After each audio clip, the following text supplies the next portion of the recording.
მოგესალმებით, მე ვარ გიორგი ლაზუაშვილი. ჩაშენებული სისტემების დეველოპერი, ინჟინერი, რასაც უწოდებენ embedded systems ჩაშენებულ სისტემებს.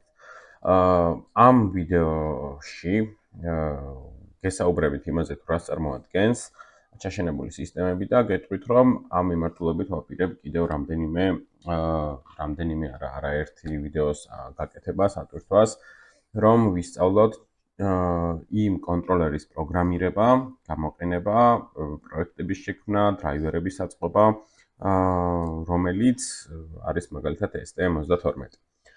გეტყვით იდეაში, რომ პირველი ვიდეო არის, რასაც ახლა ვაკეთებ, ამიტომ შეიძლება ცოტა გამიგრძელდეს, თუმცა მაქსიმალურად შევეცდები, რომ იყოს მაქსიმალურად ყველაფრის მომცველი.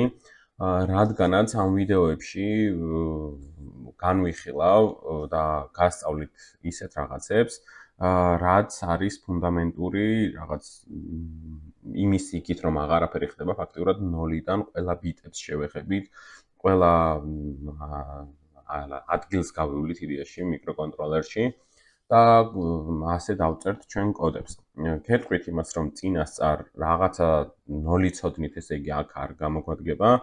საჭირო იქნება მცირე ელექტრონიკის ცოდნა, თუ კონტროლერთან მუშაობის პრინციპი იცით, ესეც ძალიან კარგი და ასევე C პროგრამირების ენაზე მომიწევს კოდის დაწერა.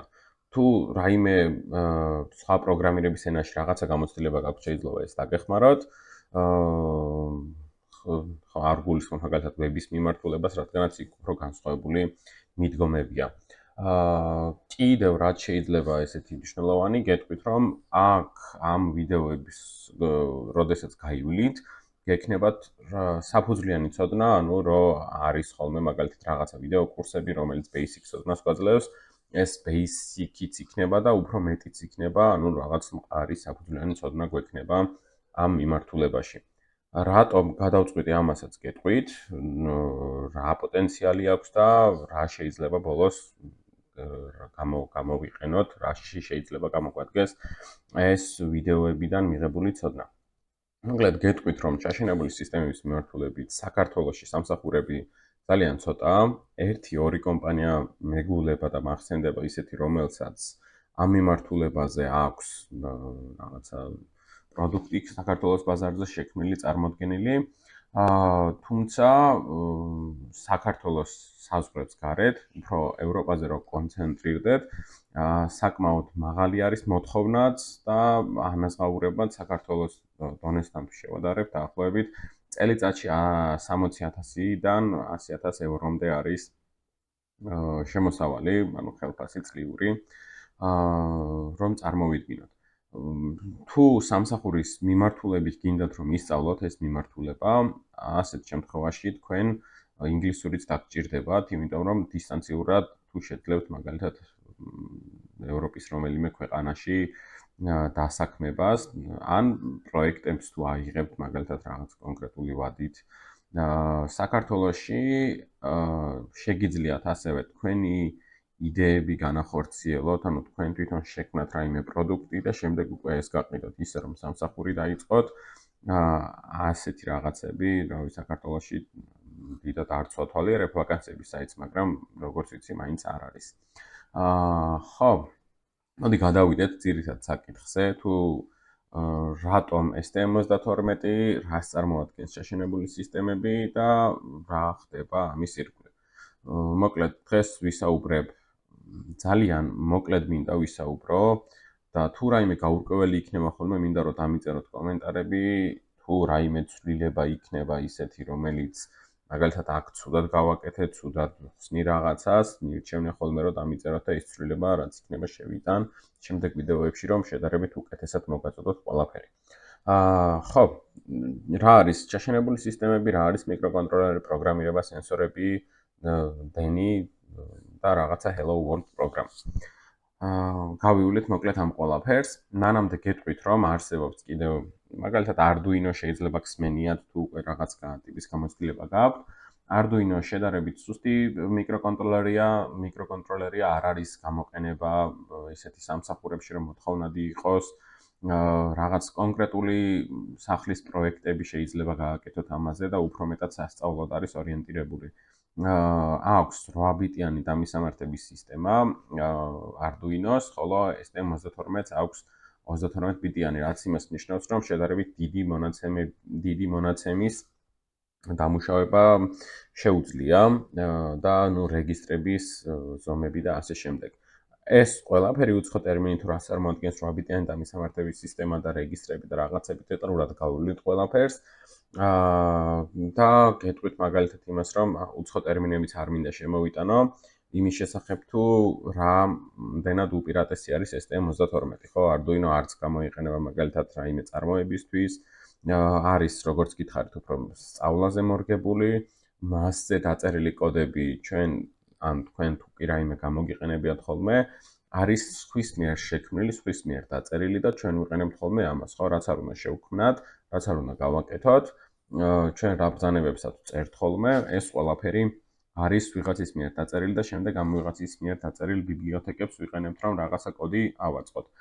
ეს კურსი დათმობილია იმაზე, რომ ჩვენ ვიცოდეთ გვესმოდეს თლიანი არსი მიკროკონტროლერის და ჩვენ თვითონ წეროთ ის ბიბლიოთეკა, დრაივერსაც ეძახიან, რაც გვინდა რომ გამოვიყენოთ მაგალითად ჩვენი ამა თუ იმ პროექტისთვის, ან სამსახურისთვის, ან მოკლედ მივიღოთ ცოდნა. STM32 გაცილებით მძლავრია, წარმოებისთვისაც გამოიყენება და მოთხოვნაც უფრო მეტია, მეტი არა, უფრო ამ მიმართულებით არის ხოლმე მოთხოვნა, რადგანაც იმდენად მრავალფუნქციონალური და ესეთი კარგი პროცესორია, რომ ხარდაჭერა მოდის და ვითარდება ეს პროცესორიც, რომ ფეხი აუწყოს თანამედროვეობას. ხო, მოკლედ ამაზე მეც აღარ ვილაპარაკებ, STM32-ზე, როდესაც მომავალ ლექციებში უფრო დეტალურად გავივლით რაღაც ფუნდამენტურ საკითხებს, უფრო გავარკვევთ და უფრო კარგად შევიგრძნობთ ამ ცვლილებებს. ასევე გეტყვით, რომ თუ კი აპირებთ, რომ ამ მიმართულებაზე ხართ დაინტერესებული და თუ კი აპირებთ, რომ აითვისოთ კარგად ეს რაღაცები, დაგჭირდებათ, რა თქმა უნდა, თქვენც რომ შეიძინოთ, ძალიან იაფიღებს ხოლმე, მაგალითად გამოწერით $2 შეიძლება ღირდეს კიდევ ის STM32-ის მიკროპროცესორები და პროგრამატორი დაგჭირდებათ კიდევ, დამატებით უკვე სენსორები იქნება თუ რაღაც სხვადასხვა ელექტრომოწყობილობები, ამას ყველაფერს გააკეთებთ. მოკლედ, დავიწყოთ უკვე ჩვენი სწავლება და გეტყვით თუ რას წარმოადგენს შეშენებული სისტემები, embedded systems, ეს არის ავტონომიური კომპიუტერი, რომელიც მუშაობს გარკვეულ ამოცანებზე, რომ შეასრულოს ესა თუ ის ამოცანები. ანუ მოწყობილობა, რომელიც ელექტრომოწყობილობა, რომელიც რაღაც დავალებებს, რაღაც ამოცანებს ასრულებს, რაღაც კონკრეტულ ამოცანებს. უფრო დეტალურად რო გავიგოთ, მაგალითებს მოვიყვან, მაგალითად მაცივარი, მაგალითად სარეცხის მანქანა, მაგალითად მანქანაში არსებული კომპიუტერი თვითმფრინავში, წყალქვეშ, სამედიცინო სფეროში, სამხედრო მიმართულებაში, საყოფაცხოვრებაში, ჩასარიცხი აპარატები და ძალიან ბევრი ჭკვიანი საათები და ასე შემდეგ, მოკლედ ბევრს აღარ გავაგრძელებ. ეხლა ეს მაგალითები რაც მოვიყვანე, რომ წარმოვიდგინოთ, ჩვეულებრივ კომპიუტერს რო შევადაროთ, ჩვეულებრივი კომპიუტერი უფრო ზოგადი გამოყენებისთვის არის ხოლმე, ხო? გვაქვს პროგრამები, გვაქვს მაგალითად შეგვიძლია როგორც Office-ად გამოვიყენოთ, ისე რაღაც პროგრამებში ვიმუშაოთ, სხვა უფრო კომპლექსურ პროგრამებში მაგალითად გამოვიყენოთ web browsing-ისთვის, თუნდაც პროგრამირება, კოდები ვწეროთ, თუნდაც ვითამაშოთ, შევქმნათ რაღაც თამაშები და ასე შემდეგ. ხო, ანუ ჩვენ არ ვართ თამაშის შეზღუდულები, კომპიუტერი რასაც გვაძლევს ამის საშუალებას, ძალიან ზოგადი არის და ბევრი მიმართულებით შეგვიძლია გამოვიყენოთ. რაც შეეხება ყოველდღიურ ცხოვრებაში კომპიუტერი ყველაფერში და ყველგან არ გვჭირდება, ხო? კომპიუტერს ვიყენებთ უბრალოდ ადამიანისთვის არის გამოსაყენებელი, ხო? ხოლო თვითონ ეს ჩაშენებული სისტემები არიან მოწყობილობები, რომლებიც, ანუ რობოტები, რომლებიც ასრულებენ რაღაცა საქმეს, რაც ადამიანს უიოლებს საქმეს, ადამიანის მაგივრად აკეთებს რაღაცებს და ასევე აკეთებს ისეთ რაღაცებს, რაც ადამიანს არ შეუძლია, ხო, მაგალითად, თუნდაც კოსმოსში გაფრენა და ასე შემდეგ. შესაბამისად, დავიმახსოვროთ, რომ ჩვენ ამ მიმართულებაზე, ახლა კომპიუტერს რომ ვადარებთ, წარმოიდგინე არ უნდა შეგვექმნას ისეთი, რომ კომპიუტერზე სუსტია ან რაღაცა, ზოგადად, როდესაც რაიმე მოწყობილობა, რობოტი იქნება თუ რა, როდესაც ეს იქმნება, ყოველთვის არის რაღაც ამოცანაზე ორიენტირებული, ხო? აი მაგალითად სარეცხის მანქანის ორიენტი რო წარმოვიდგინოთ, ხო? აქვს რაღაც ღილაკებით ვირჩევთ რეჟიმს და სარეცხის მანქანაც მუშაობს ისე ჭკვიანი მტვერსასრუტი მანქანა, მაგალითად, როდესაც საწვავი გამოგველი ან რომელიღაცა სენსორი არ მუშაობს, ხო, გვინთებს ან კარები, როდესაც არის ღია, იქ მანიშნებელს აკეთებს, როგორ გაანაწილოს მაგალითად საწვავის მიწოდება და ასე შემდეგ, ეს ყველაფერი პროგრამირდება, ხო? ანუ იქ მანქანაში რომ მთლიანი დიდი კომპიუტერი ჩავდოთ და ადამიანმა აკეთოს რაღაცები, ეს ხო არ ხდება. ანუ ავტომატიზაციაში იგულისხმება ის, რომ თვითონ ის კომპიუტერი რაც არის ჩაშენებული, მორგებულია ზუსტად იმ მოწყობილობაზე, რომ ამ მოწყობილობამ შეასრულოს ის ამოცანები, რაც ჩვენ გვინდა რომ დავავალოთ მას, თუნდაც მაცივარი ხო, თუნდაც კონდიციონერი, ჭკვიანი საათი ვთქვი და ბევრი მოწყობილობაა ისეთი, რომელიც ყოველდღიურ ცხოვრებაში ხშირად გვხდება და ვაკეთებთ სხვადასხვა რაღაც გვეხმარება მოკლედ სხვადასხვა რაღაც საქმის გაკეთებაში, ხო? თუნდაც ჩასარიცხი აპარატი ვახსენე, ბანკომატი და ასე შემდეგ. ხო, ანუ ბანკომატი საერთოდ არ ჭირდება, ანუ უბრალოდ მოწყობილობა შეიქმნა, რომ თანხა გავანაღდოთ და ამისთვის არ არის საჭირო, რომ აი-9 პროცესორი ჩავდოთ მასში და რაღაც ესეთი, ხო? შედარებით რაღაც სხვა პროცესორი დევს, რომელიც კონკრეტულ ამოცანისთვის აღარ არის საჭირო დამატებით ვიდეო კარტა გქონდეს. რომ იქ ისეთი თამაში გაიხსნას ან ისეთი გრაფიკული რაღაც დამუშავება მჭირდება, რომ დიდ რესურსს მოითხოვს. კონკრეტული ამოცანისთვის, ესე იგი, შეიქმნა ესეთი სისტემა, მიკროკომპიუტერი ჩაიდგა შიგნით, მიკროკომპიუტერს დაერთებული არის ღილაკები, მონიტორი და მექანიზმი, რომელიც თანხას ითვლის და შემდეგ გვაწვდის, ხო? ზუსტად ესეთი რაღაც დავალებებისთვის ცხოვრებაში უამრავი შეიძლება ესეთი ჯერ კიდევ მოვიფიქროთ, რომელიც მაგალითად ახლა ყოველდღიურ ცხოვრებაში თითქოს ყველანაირი ტექნიკა გვაქვს, რომ რაღაცა ცხოვრება გავიმარტივოთ. თუმცა ყოველთვის ხდება ხოლმე ახალის გამოგონება, ესეც თქვენზე იქნება დამოკიდებული. ჭკვიანი სახლის სისტემები, ხშირი არის ხოლმე მოთხოვნა ევროპულ ბაზარზე, ავტომოტივ, ესე ჰქვია, ავტომატურ ან მანქანებზე რომ იმუშაო ამ მიმართულებით, ან ჭკვიანი სისტემები, საჭკვიანი სახლის სისტემები და ასე შემდეგ. მთელი მუღამი, მთელი უპირატესობა კიდევ ამ კონტროლერის რაც არის, ის არის რომ გვაძლევს ძალიან მცირე ენერგიაზე შეუძლია მუშაობა, აქვს ჩქარი დამისამართების სისტემა, არის სტაბილური და გამძლე სიტუაციებში და ასე შემდეგ. რაც შეეხება მაგალითად თვითონ ამ წარმოებაში პროდუქტს როცა ვქმნით, ხო? შეიძლება ვთქვათ რომ Arduino-ს რატო არა? Arduino-ს კი Arduino არის, მაგრამ თვითონ Arduino იყენებს წარმოიდგინეთ რომელიღაცა კომპანია, რომელმაც დახასა თავისი დიზაინით პლატა, აირჩია რაღაცა მიკროჩიპი, პროცესორი, Atmel-ის პროცესორი აქვს, AVR 328E არის, როგორც ვიცი, გამოყენებული და ეს პროცესორები ასრულებენ რაღაც დავალებას. ცალკეულად ეს პროცესორი სხვა რამე საქმეში შეგვიძლია გამოვიყენოთ, ან თვითონ Arduino გამოვიყენოთ. უბრალოდ ენერგიის მოხმარება, თუნდაც, როდესაც შეიძლება ჭკვიანი სახლის სისტემა ან რაღაცა სხვა სისტემა წარმოვიდგინოთ, თუ კი არსებობს ორი რაღაცა მოწყობილობა, რომელიც ერთი ბევრად უფრო ჩქარა და ბევრად უფრო დაბალი ენერგიის ხარჯი გვაძლევს რაღაცა შედეგს, რა თქმა უნდა, უპირატესობა ის არის, ხო? და შესაბამისად, უფრო მეტად სასურველი კადრი არის ის, ვინც შეძლებს მაგალითად ენერგია დაზოგოს, უფრო ჩქარად მოახდინოს რაღაცის დამუშავება, გაკეთება და ასე შემდეგ. მოკლედ ამაზე ბევრს აღარ ვისაუბრებ, როგორც გითხარით, ეს კურსი იქნება ვიდეო კურსები იქნება არა თუ საბაზისო და არა თუ 0-დან დაწყებული, არამედ რაღაცა დონე გვჭირდება, რომ რაღაცები ვიცოდეთ. აქაც ფოტო მაქვს, მაგალითად, გამოტანილი თუ აი აგერ აგრომიმართულებაც არ ვახსენე და უამრავ ყველა მიმართულებაში შეგვიძლია გამოვიყენოთ, სადაც კი რაიმე მოწყობილობას ხედავთ, რაც დენზე მუშაობს, რაღაცებს ავტომატურად აკეთებს, ყველაფერი არიან ჩაშენებული სისტემები. და ესეთი ყოველდღიურ ცხოვრებაში არის უამრავი. მაუსი, კლავიატურა, სადარბაზოში არსებული ავტომატური განათება და ლიფტი და ასე შემდეგ, ყველაფერი არის ეს, ხო?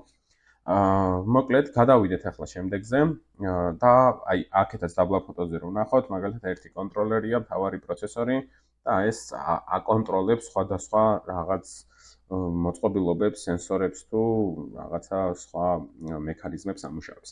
მოკლედ, პროგრამირებაში ჭირდება სულ გეტყვით, რომ არის ორი პროგრამირების ტიპი, კომპილირებადი და სკრიპტულიანები.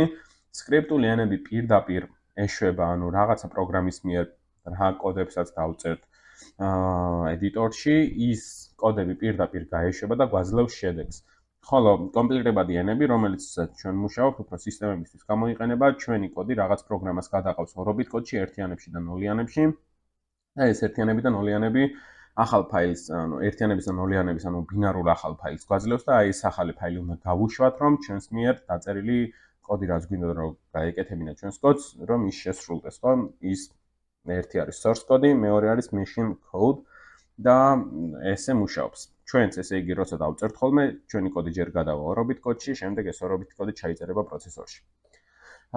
გადავიდეთ სენსორი. სენსორი ეს არის ელექტროსიგნალის გარდამქმნელი, ანუ არა ელექტროსიგნალი გადააქვს ელექტრონულ სიგნალად. ანუ გარემო რეაგირება, მიწისძვრა იქნება, ტემპერატურის ცვლილება, რაღაცა დეფორმაცია თუ უამრავი რაღაც ტიპის სენსორი არსებობს.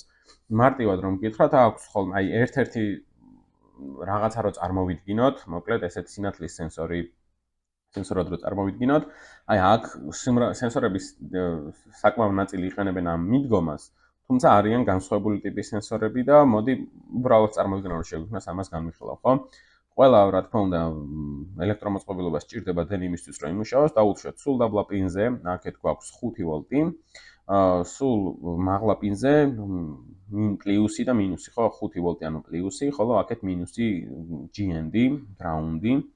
ხოლო მესამე არის ხოლმე output-ი, მაგალითად შუა პინი, ხო?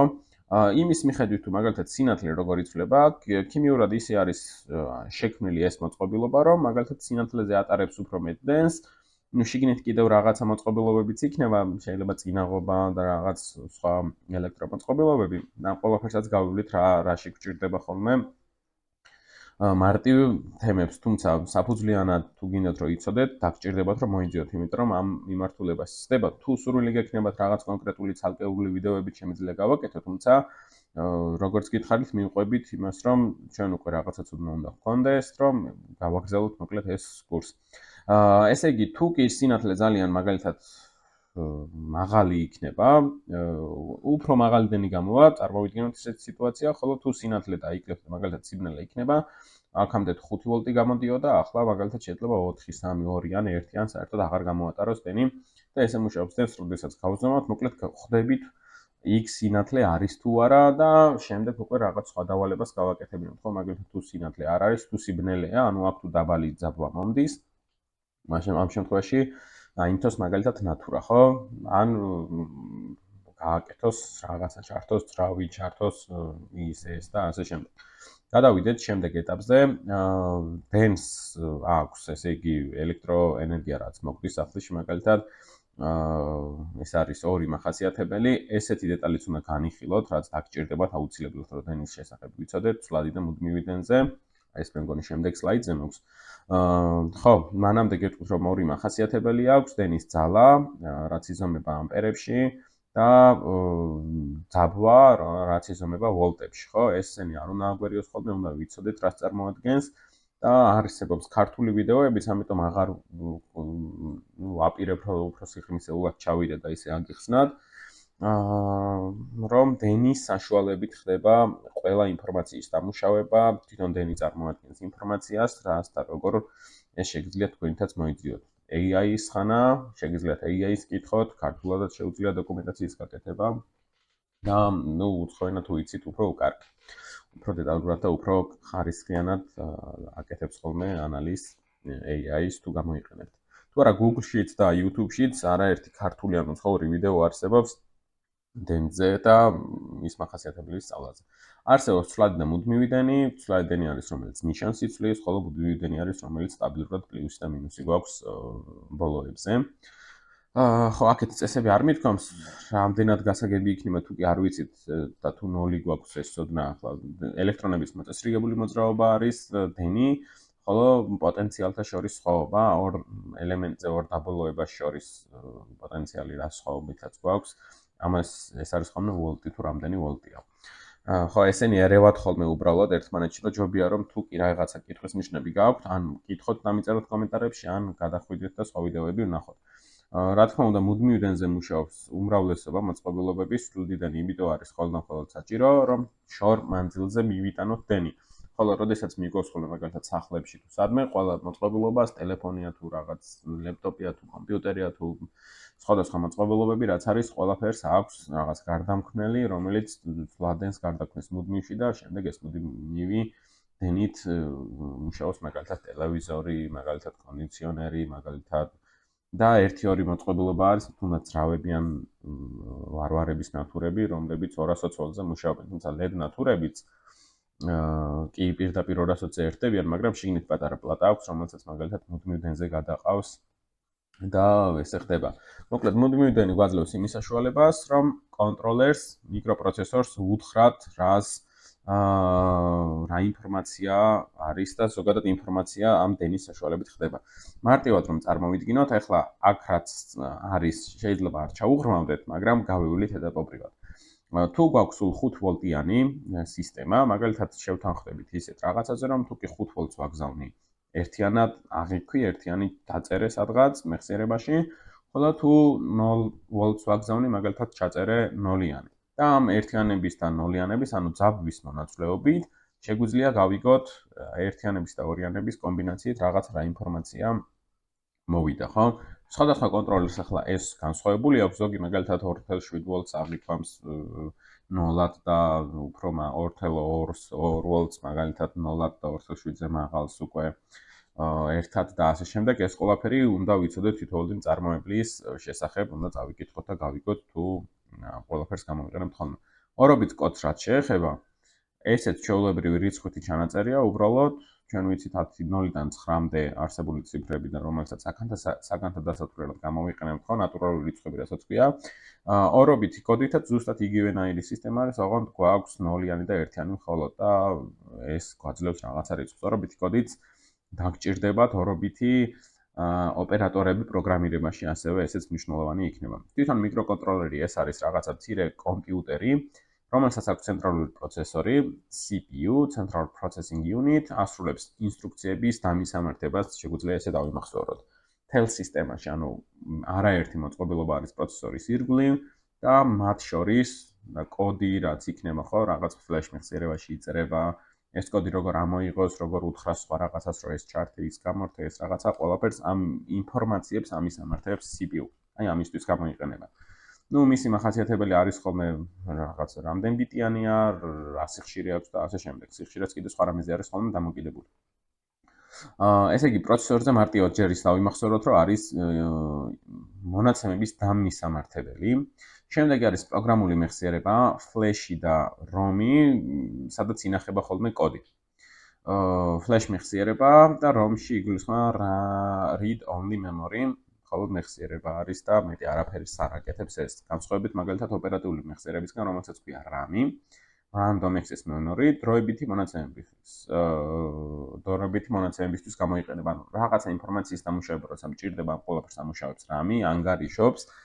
ანუ ოპერატიულში ხდება ყველაფრის დაანგარიშება, არის ძალიან ჩქარი ჩვეულებრივ მოხსიერებასთან შედარებით, თუმცა თუ კი ელექტროენერგია არ მიეწოდება, მასში ყველაფერი იშლება. განსხვავებით მაგალითად თუნდაც რომისგან, რომში რაც იწერება, შეგვიძლია უბრალოდ მივიდეთ, ამოვიკითხოთ და всё, დენი რო გაიჩება, შემდეგ რო ჩაერთება, ისევ იგივე ინფორმაცია დაგხვდება, ანუ ჩვეულებრივი მეხსიერების ბარათი. იგივე EEPROM-ი, როგორც კომპიუტერში გვაქვს ხოლმე მეხსიერების ბარათი, დრაივი, SSD, HDD რაც იქნება, მასში ვინახავთ რაღაც მონაცემებს, ფოტოებს, მუსიკებს და ასე შემდეგ, ხო? ჩვეულებრივ კომპიუტერზე მაქვს საუბარი, ხოლო კონტროლერს მისი მსგავსი აქვს, ფოტოები და ისინი თუ გჭირდება ხოლმე დამატებით მეხსიერების ბარათი შეგვიძლია დავამატოთ, თუმცა ეს არის უფრო შედარებით მცირე ზომის, კილობაიტები არის ხოლმე მისი ზომა, რომ რაღაცა შეიძლება კონფიგურაცია შევინახოთ მასში, შეიძლება რაღაცა დროებითად ჩავწეროთ და მე რა თქმა უნდა აქ ნიშნავს იმას, რომ EEPROM-ი რომში იგულისხმება, რომ ანუ დენი არ სჭირდება მუდმივად, ხო? როდესაც გათიშული არის, მასში ის მონაცემები რაც ჩაწერილი გვაქვს, რჩება დამახსოვრებული და შეგვიძლია ნებისმიერ დროს ამოვიკითხოთ. EEPROM Electronical Erasable Programmable Read Only Memory ესე იშიფრება. და გამომავალი შემავალი პორტები, input-output პორტები გარე მოწყობილობასთან კავშირისთვის. ანუ შემიძლია, ანუ აქ რაც აქვს ხოლმე, ხო, აი პინები, აი ამათ ქვია უკვე პინები და ამას პორტები ერთ მაგალითად რაღაც უბანს ქვია პორტი, ხო? ერთ პორტზე შეიძლება იყოს რამდენიმე პინი. აი აქეთ და ასე შემდეგ. შემდეგი ვარიანტი ესე იგი, ანუ ეს პორტები გამოიყენება სხვა რაღაცა მოწყობილობა რომ დავაერთოთ, ესე რომ ავიღოთ მარტივად ჩვენი კონტროლერი და დავდოთ, შეიძლება არაფერი არ გააკეთოს ისეთი. ხოლო თუ მაგალითად მე მჭირდება რომ რაღაცა ნატურა აინთოს, რაღაცა სენსორმა რაღაცა გაზომოს, ხო, გააჩნია განსხვავებული იდეები შეიძლება მომაფიქრდეს სხვადასხვა ამოცანის შესასრულებლად და ამ განსხვავებული იდეებს ჭირდება სხვადასხვა მოწყობილობების დაერთება, ხო? ეს მოწყობილობები რო დაერთოს და მასთან კონდეს კავშირი, აი ამ პინების კონფიგურაცია იქნება ხოლმე საჭირო.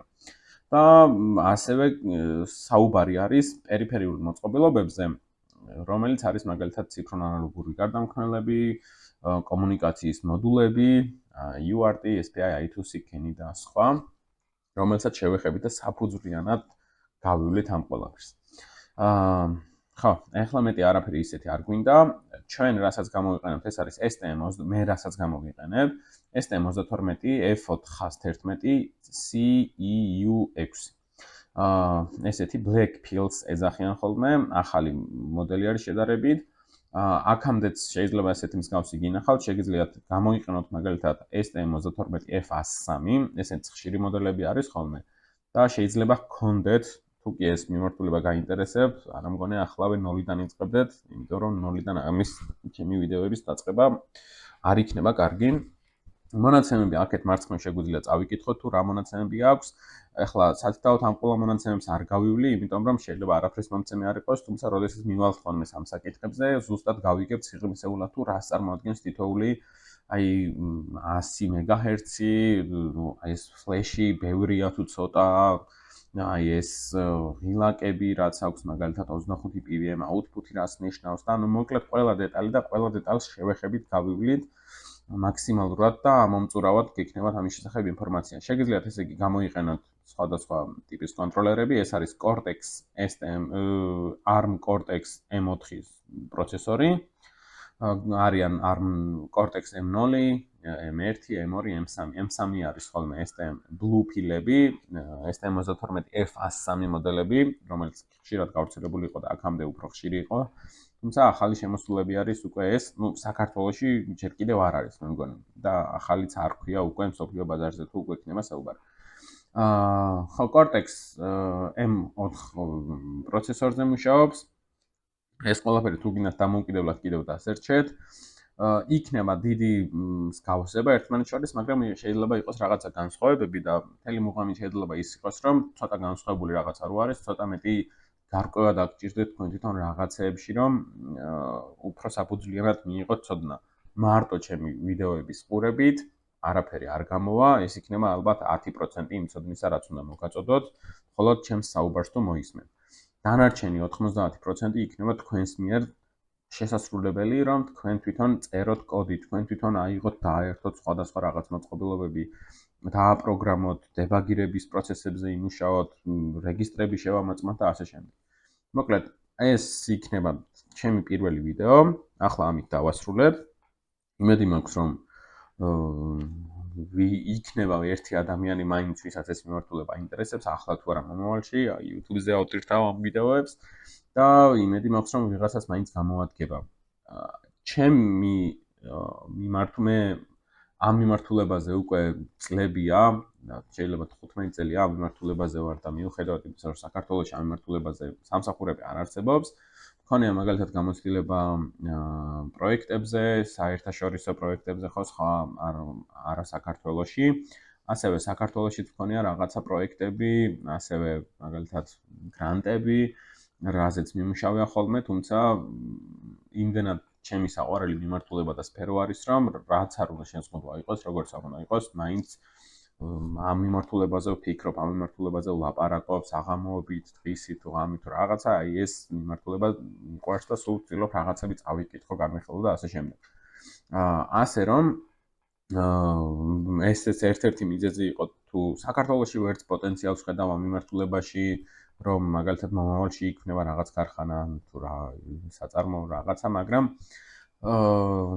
ესეც ერთ-ერთი მიზეზი არის, რომ ეს მიმართულება მინდა რომ გამოვიყენო რამეში და მინდა რომ მაგალითად თუ კი ვინმე სურვილი ექნება, მანაც გამოიყენოს და ამ ვიდეოებსაც იმიტომ ვაკეთებ, რომ იქნებ ვინმეს დავეხმარო. მოკლედ დღევანდელი ვიდეო ესე დავამთავროთ, შემდეგ ვიდეოში დავწერ Hello World პროგრამას, თუ კი პროგრამირებაზე გამოცდილება რაღაცაზე გაქვთ უკვე, გეცოდინებათ, რომ პირველი პროგრამა რაც იწერება, ხოლმე სტანდარტულად დაიწერენ Hello World ტექსტის დაბეჭდვას, ანუ პროგრამას დაწერენ, რომელიც როცა გაიშვება, გვიბრუნებს პასუხს Hello World. ნუ ამას უკვე იმდენად ყველა ამ ტექსტს იყენებს ხოლმე, რომ აი რაღაცა უფრო მეტად Hello World სალამი სოფლიოსაც კი არ ნიშნავს, რომ Hello პროგრამა ნიშნავს თითქოს პირველ პროგრამას და ჩვენი პირველი პროგრამა ამ მიმართულებაში იქნება LED ნატურის ანთება და ჩაქრობა ჩვენს კონტროლერზე. დავამთავროთ დღევანდელი ეს ვიდეო და შემდეგ ვიდეოში უკვე განვიხილავ. უბრალოდ გეტყვით იმას, რომ ეს LED ნატურის ანთების პროგრამა არ იქნება შემდეგი, ანუ გულისხმობ იმას, რომ იმისთვის, რომ LED ნატურის ანთება ვისწავლოთ, მანამდე ჯერ კიდევ რაღაცები ძალიან კარგად უნდა გავიგოთ, ვიცოდეთ და შემდეგ ავანთოთ. მაგრამ უბრალოდ ეს გადავახტები ჯერჯერობით ამ ვიდეოებს და გავაკეთებ უბრალოდ, რომ მარტივად ვნახოთ თუ რასთან გექნებათ საქმე, რაზე შეიძლება მოგიწიოთ, რომ შევიგრძნოთ უფრო მეტად რისი გაკეთება მოგვიწევს. და შემდეგი ვიდეო, ანუ იმის მესამე ვიდეო უკვე რაც იქნება ისევე საფუძვლიანად ნოლიდან გავივლით ამ კონტროლერს, რა არის პროგრამა, რა გამოვიყენებთ, როგორ შეიძლება ვიმუშაოთ მასში, რას წარმოადგენს ეს დეტალები, სათითაოდ ყველაფერს და მივყვებით მოკლედ ამ ყველაფერს ნაბიჯ-ნაბიჯ. კაი, დაგემშვიდობებით ახლა დროებით და შევხვდებით შემდეგ ვიდეოში.